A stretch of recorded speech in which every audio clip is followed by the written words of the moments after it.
So if you've ever read the famous Greek epics, the Odyssey and the Iliad, then you're probably familiar with Achilles. Achilles was this mythological warrior that was not to be messed with. I mean, according to Greek mythology, Achilles was the greatest warrior that has ever lived, and he was absolutely invincible in battle, except for his heel, right? You know the guy's great if you have a tendon right now in your lower leg that's named after him. So Achilles was this guy that he led this band of warriors that was really kind of like the Greek army's equivalent to SEAL Team 6. He killed Hector, the great prince of Troy, who was also a famous warrior. I mean, this guy did stuff on the battlefield that kind of made the Avengers look like they're sixth grade boys trying to learn how to fight. I mean, the dude was a beast. He was an absolute unit. And Achilles was all about Achilles. Like if you've read those famous Greek epics, that you know then that Achilles was all about his own glory. Like that's what he thought about, that's what he cared about, that's what he wanted. In the movie Troy, Brad Pitt plays Achilles and he portrays this really well. At the very beginning of the movie, there's this young boy that comes to find Achilles so that he can go fight this other warrior. Instead of two armies fighting, they decided one day that, hey, instead of all of us going to fight, we're gonna take the best warrior from each army, let those guys fight one-on-one. Whoever wins, that decides the battle. So Achilles is sleeping in his tent and this boy comes and gets him and says, hey, the guy that you're about to fight, he is the biggest man I've ever seen. I wouldn't want to fight him. Then Achilles says back to this boy, that's why no one will remember your name. And when you hear that at first, you're kind of like, chill out, bro. He's a kid, like easy. Of course he's scared. And at the same time, do you think a little too highly of yourself? But also when you hear that, that's why no one will remember your name, I'm willing to bet that probably triggers something in you where you get this sense of disappointment and maybe even fear. Because there's something inside of you, there's something in me, and maybe it's small, but there's something in you that wants your name to be remembered, and the thought of it not being remembered, that's disappointing and that's even scary. I mean, don't brush that aside. Everybody's had that thought in the back of their head at some point, so let's just be real about it. And think about it this way, if we're talking that, think about this. Is it possible then that a good name could actually be better than a remembered name? Like maybe this idea of wanting your name to be remembered, wanting my name to be remembered, maybe that's overrated and we don't know that yet. Or at the very least, we probably need to check the motive of where that's coming from. But let's just start with this. A name worth remembering first has to be a good name. A name that's worth remembering has to be a good name. Proverbs 22:1 says, a good name should be chosen rather than great riches, and favor is better than silver and gold. The New Living Translation actually says, a good reputation is better than great riches. It's a big value statement. That's not saying that one is bad and the other is good. That's not what it's saying. It's saying one is more valuable than the other. And what wisdom is trying to do, it's trying to get us to focus on the one that's actually valuable. That's a good name and a good reputation. And the guy that's saying this is King Solomon, the wisest person who's ever lived. So we probably should listen. 1 Kings 3 says that God came to Solomon and said, hey, I'm gonna give you a wise and discerning mind, one like no one has ever had before, and no one will ever have one like this afterwards. To this day, Solomon is the wisest man who's ever lived. That's saying something. Probably should listen to that guy. On top of that, there's something about Solomon that gives him even a little bit more credibility to say this. Because it would be really easy for you to say that something isn't great if you don't have whatever it is that you're saying isn't great, right? Well, a great name's better than great riches. Well, sure, you're broke. Of course you would say that. Or you've never had much. Of course you would say that.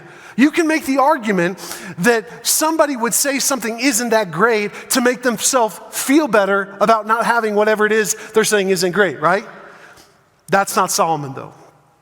That's not him. Because he's got crazy money. Crazy money. It's hard to perfectly translate how much his net worth would be in today's dollars. But depending on what scholars you listen to, some scholars will say that Solomon's net worth in today's currency is in the range of hundreds of billions of dollars. Some scholars will actually say that Solomon's net worth was closer to $2 trillion. That's trillion with a T, if you didn't catch that. That's crazy money that you and we can't even fathom that. Somebody actually after the 9 o'clock service came and grabbed me in the lobby and said, do you know how long it would take you to count to 1 trillion? I said, no, I don't know why I would ever think of that. He said, it would take you 27,000 years to count to 1 trillion. That's money that you and we can't even comprehend. And that's the guy who's saying a good name's better than great riches. A good name is better than trillions. Why?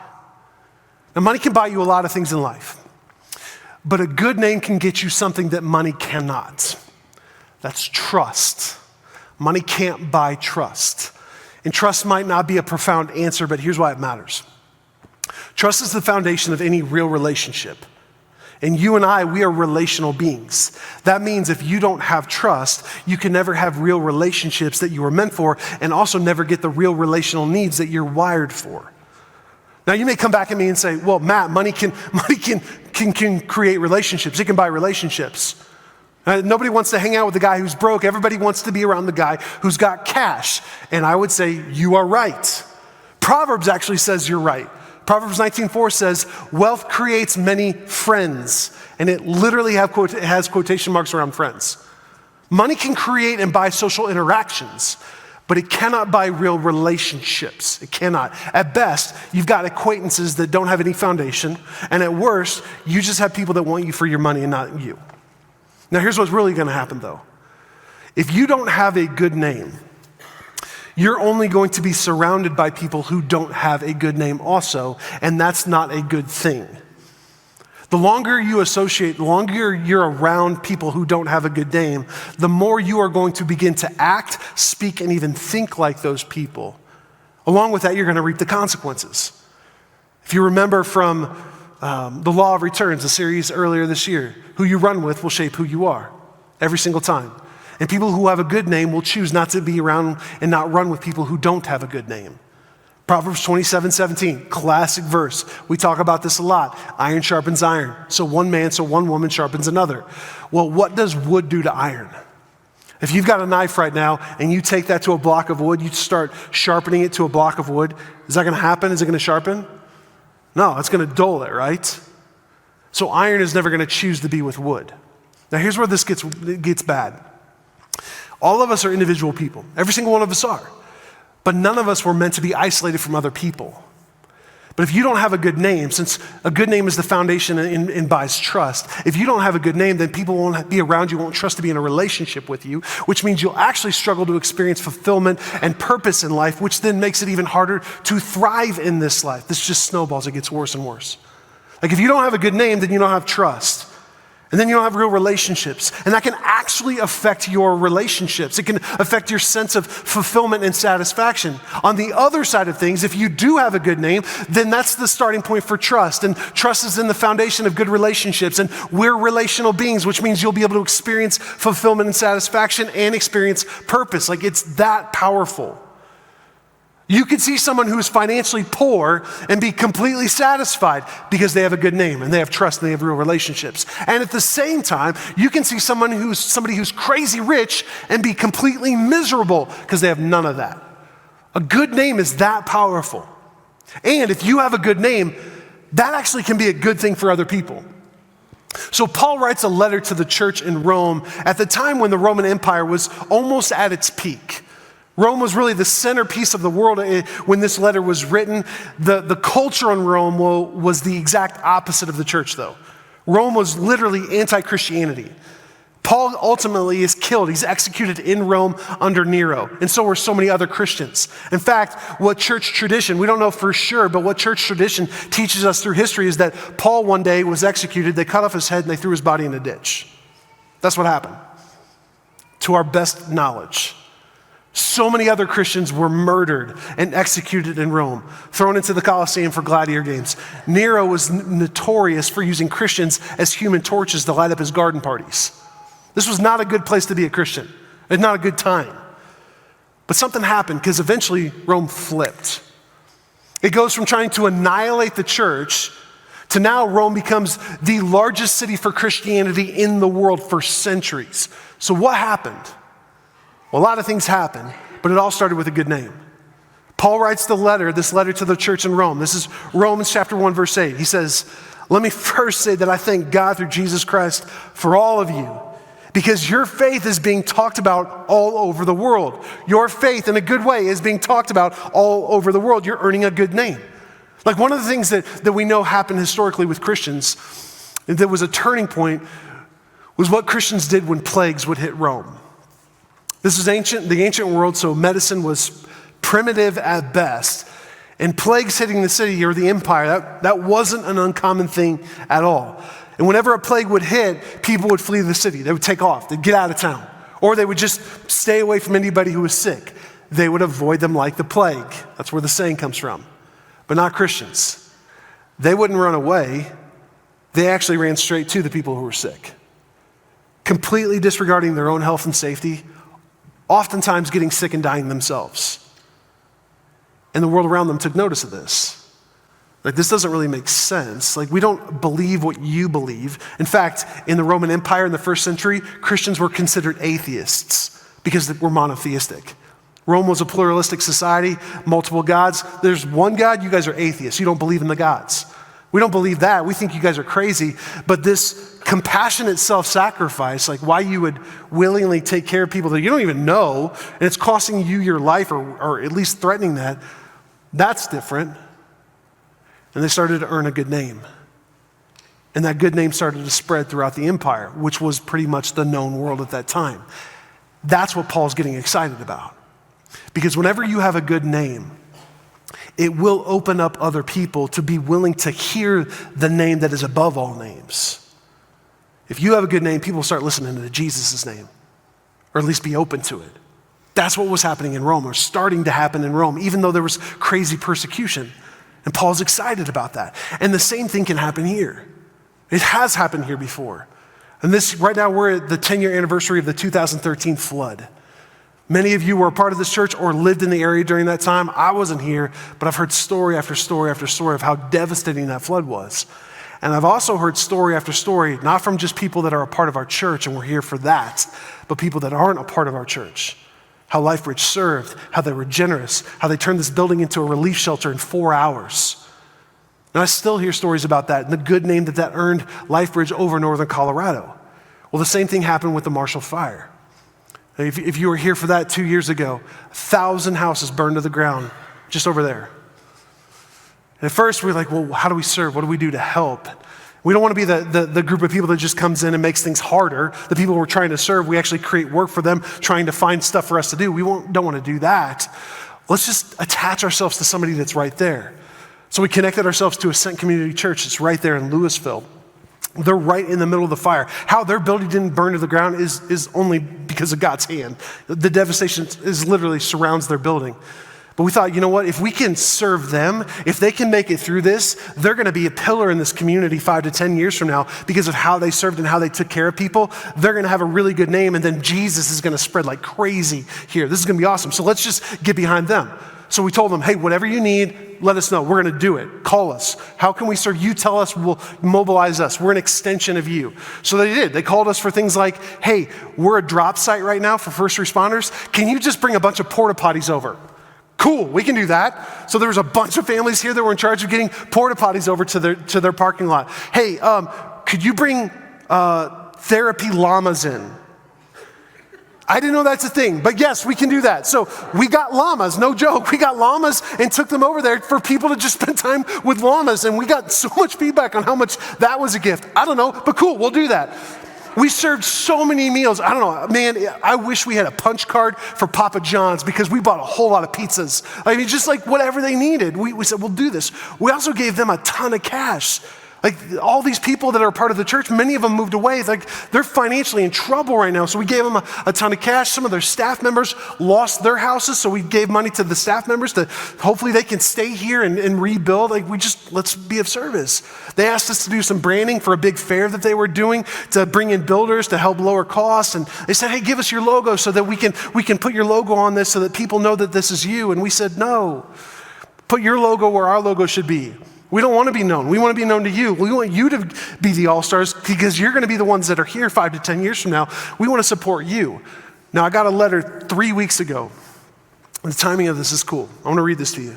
I got a letter. This is from our point of contact at the church during that time, during the fires. And the letter says this: my friends at LifeBridge, so this is addressed to you.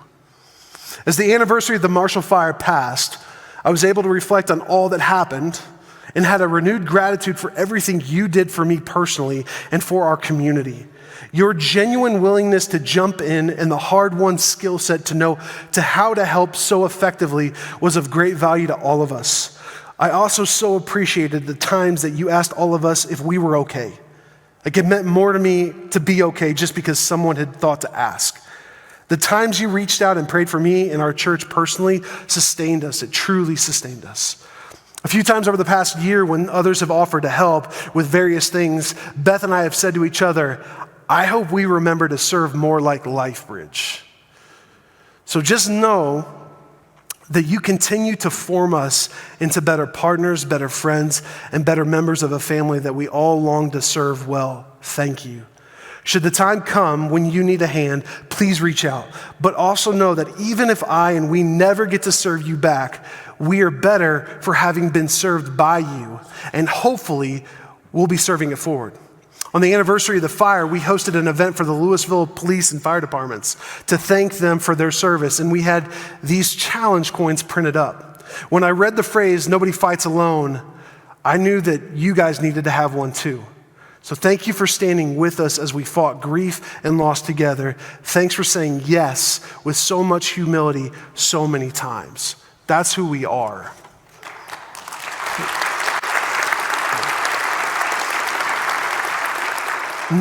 First of all, I'm reading that to you to encourage you. Like, be encouraged by that. That's awesome. Like, you should be encouraged by that. But I'm not reading that to you to prop us up. Like, look at us. That's not it at all. It's that if we have a good name like that, that spreads and other people get blessed. Not so they think about LifeBridge, but so that they think about Jesus. Like, if we have a good name, that reflects Jesus. And wherever you're at as an individual, whether you have a good name or not, it's not an accident. It's not. Somebody didn't go around one day randomly giving out good names to some people and giving out really bad names to other people. Now, some parents name their kids some really weird stuff today, but that's a different story, right?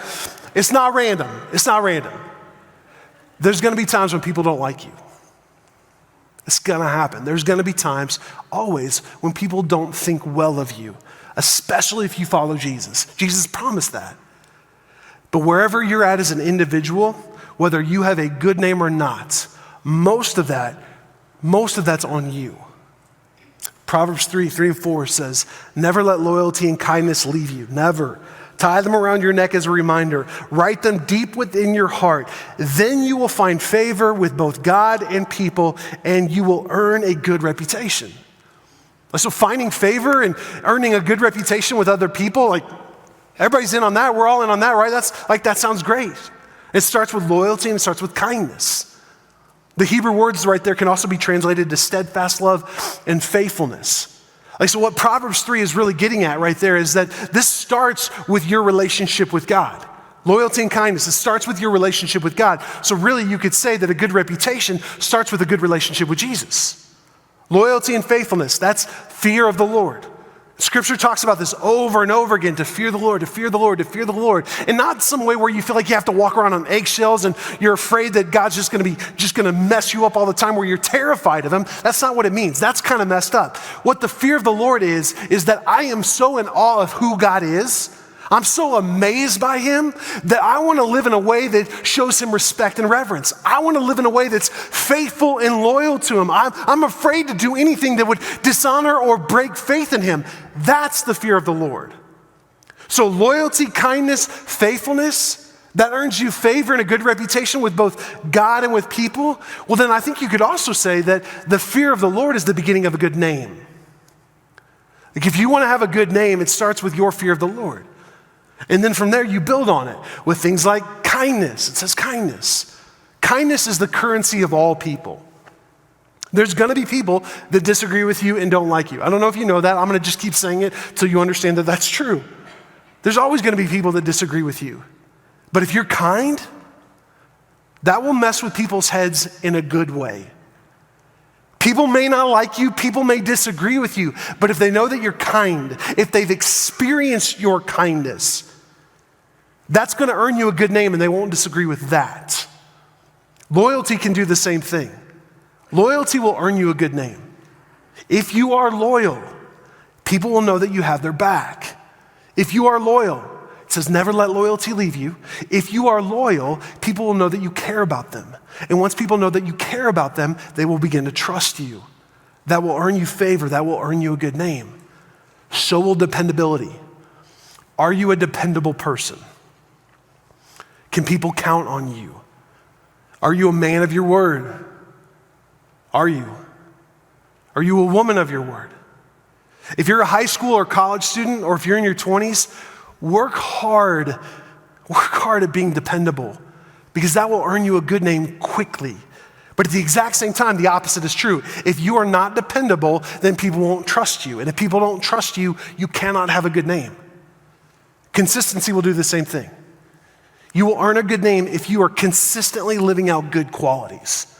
So just think about some of the qualities of people that you see that you really respect, and people that have a good name. Think about the fruit of the Spirit that's listed in Galatians 5. Try to consistently live those things out, because people are watching you, whether you realize it or not. So are you consistently kind? Are you consistently loyal? Are you consistently dependable? Do people know what to expect from you? And then there's integrity. Integrity might be the most powerful thing that will earn you a good name and a good reputation, or destroy it at the exact same time. Like, are you a person of integrity? Integrity being what you do when nobody's around, what you do when nobody's looking, what you do when you think nobody will find out. That will show you what kind of integrity you have. And what you do when no one's looking will eventually come out in some form or another when people are looking. If you are a man or woman of integrity, that will earn you a good reputation and a good name in the most powerful way that you can imagine. You can come up with all other things too that would add to this, things that would create a good name and reputation for you. And at the same time, you could probably come up with a really big list of things that would ruin your name and reputation. And maybe that's where you're at right now. Matt, I don't have a good name, bro. I don't even have to tell you my story. I don't have a good name. If that's where you're at, hear me on this. You are not alone at all, not at all. Every single person in this room, everyone joining us online, everyone that's going to listen to this later this week, every single one of us at some point has not had a good reputation, or we've done stuff to hurt our name. Everybody has. So if that's you right now, you're not alone at all. You're not alone at all. And here's the good news. You can do something about your name. Be kind and loyal. Be consistent and dependable. Be a man or woman of integrity. Your name is never static. It's never static. I don't care how bad your name is right now, it can be improved. And that comes over time. The starting point to having your name improved, though, it's always starting with being connected to Jesus. I mean, there's stories throughout Scripture about how God either completely gives someone a new name. Saul becomes Paul, Abram becomes Abraham, Sarai becomes Sarah. There's plenty of those stories, and there's also stories of Jesus redeeming people and then making their name a whole lot better. Solomon says in Ecclesiastes 7:1, he says a good name is better than precious ointments, and the day of death is better than the day of birth. So a little context here, because I don't think you and I think a whole lot about precious ointments or oils. Like maybe some of you are still obsessed with essential oils. I don't know, but that's not what this is right here. A precious ointment back then, what Solomon is saying is he's referring to the greatest gains that you could have in this world. Because a precious ointment or oil back then, and this was really big in Israel's day, back then, that represented the most valuable thing that you could have. On top of that, the highest honor came from that because kings were anointed with precious oil, precious ointment. So the king that's saying this, he's saying that, hey, a good name's better than that stuff. And then the King of Kings actually validates this even more. It's a cool story about Jesus. This is Matthew 26. Hear the story. Now, when Jesus was at Bethany in the house of Simon the leper, a woman came up to him with an alabaster flask of very expensive ointment, and she poured it on his head as he reclined at the table. And when the disciples saw this, they were indignant, saying, "What a waste! Why couldn't this be sold for a large sum and given to the poor? But Jesus, aware of this, said to them, hey, why do you trouble this woman? For she has done a beautiful thing to me. For you will always have the poor with you. You always will. But you will not always have me with you, that me physically with him. And pouring this ointment on my body, she has done it to prepare me for burial. So truly I say to you, wherever this gospel is proclaimed in the whole world, what she has done will also be told in memory of her. Like what we're doing right now. We're fulfilling Jesus' words right now because we're talking about her. John tells us this was Mary. Mary and Martha, this was Mary. To her, to Mary, man, having Jesus was so much better than a precious ointment. And then in turn, Jesus gave her a good name that we're still talking about now. Solomon says that good name's better than the expensive stuff. Cool, I get it. But then he says something that we can't pass up. He says, hey, the day you die will actually be better than the day you're born. That's a big statement. So hear me on this. It is possible, it is very possible for the day you die to be better than the day you were born. And this is not some, okay, woe is me, life is awful, let me just end it now, and once I die, everything will be much better. That's not what he's talking about at all. But this is actually a joy and a privilege. That's what he's talking about. That the day you die can actually be better than the day you were born. How? Because that doesn't make a whole lot of sense. Well, first of all, it says, if your faith is in and you following Jesus, then the last day of your life is going to be great. Philippians 1 says that to live is Christ, meaning as long as I'm here, as long as I'm alive, I'm going to live for Jesus. I'm going to live to glorify his name. I'm going to be on mission for him. I'm going to live a life of faith and obedience to him, growing and becoming more like him. I'm going to introduce people to Jesus and lead them in their next steps with him. So to live, I'm all in for Jesus. But to die is so much better than that. Because then I don't have to live for Jesus anymore. If I die, I'm looking at him face to face in all of his glory, in the perfection and paradise of heaven, where my broken down body isn't broken down anymore, where I've been perfected physically and also spiritually, where I'm meant to be. That's going to be awesome. But as long as I'm here, I'm going to be all in. It's possible for the day you die to be the best day of your life if you have a good name. And the way you get a good name is if you live well. That's how you get a good name. Every single day, can I live with integrity? Can I live with dependability? Can I be consistent? Can I be kind? Can I be loyal? I've told you guys this before, that one of my life goals is that the people closest to me would be the ones that respect me the most. Because it's easy for people that don't know you very well or be around you, it's easy for them to respect you. Like it's easy if you don't know me to respect me just for up here. But this is 35 minutes of my week. But the people closest to me, first my wife, Kelly, then my kids, then my family, then my closest friends, they see the good, bad, and the ugly with me. They see me when I'm at my worst. So if the people closest to me respect me the most, man, that validates that I have a good name because I've lived well. If they respect me the most, I can look back on my life with satisfaction and fulfillment, not regret. I've lived well. I've earned a good name with them. That's what I care about. So it's possible that you can live a life that the last day is the best day of your life. Let me give you an example, because nobody's going to remember your money. Let me give you an example of names.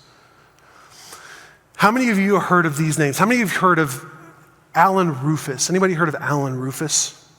Kind of sounds like the kid that played trombone with you in 8th grade band, right? Alan Rufus. Talk about names that is, whatever. Alan Rufus, okay, nobody. How about Marcus Licinius Crassus? Anybody heard of him? Nope. Oh, I see a couple guys back there. I know, okay, all right. Nerds, okay. I've heard of him too. I'm right there with you. Okay. How about Andrew Mellon? Anybody heard of Andrew Mellon? Okay, I see a hand. So there's like 3 hands in this entire auditorium of however many people. Those 3 guys are dead. Pretty much every single one of us doesn't know who those guys are. Those 3 guys are 3 of the richest men in history. Top 20 list. Richest men in history. And nobody in here knew their names except for 3 people who actually read. So apparently you guys read books. Now, if I say these names, Abraham Lincoln. If you haven't heard of Abraham Lincoln, we got some problems. Mother Teresa. Nelson Mandela. Okay. Everyone in here has heard those names. Why? Because they earned a good name by living well, didn't they? They earned a really good name by living well.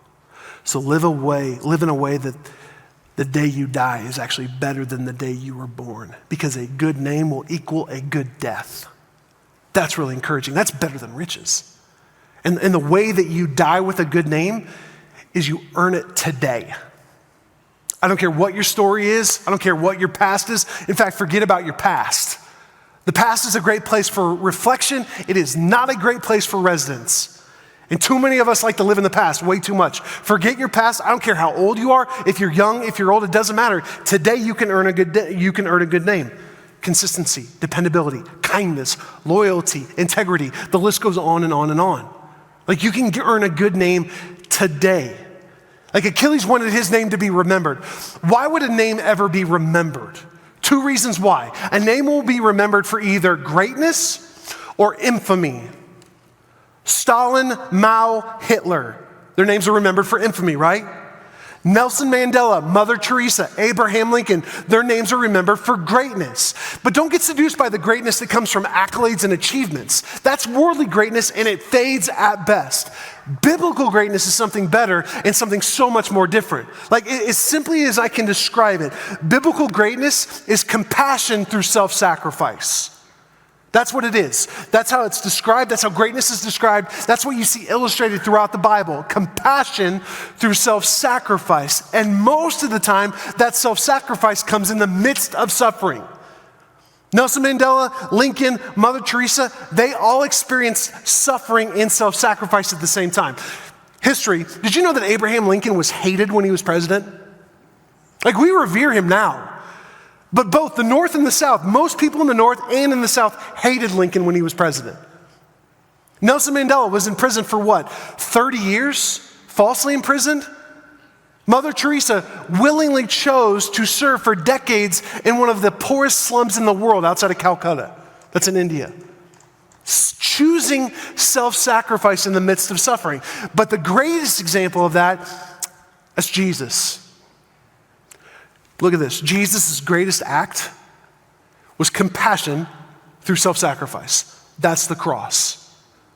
Because of Jesus' love and compassion for you, he willingly sacrificed himself on a cross so that you could be saved. Jesus didn't run away from you or flee from you, and he's still not doing that today. No, he's running straight to you. Compassion through self-sacrifice. That's worth remembering.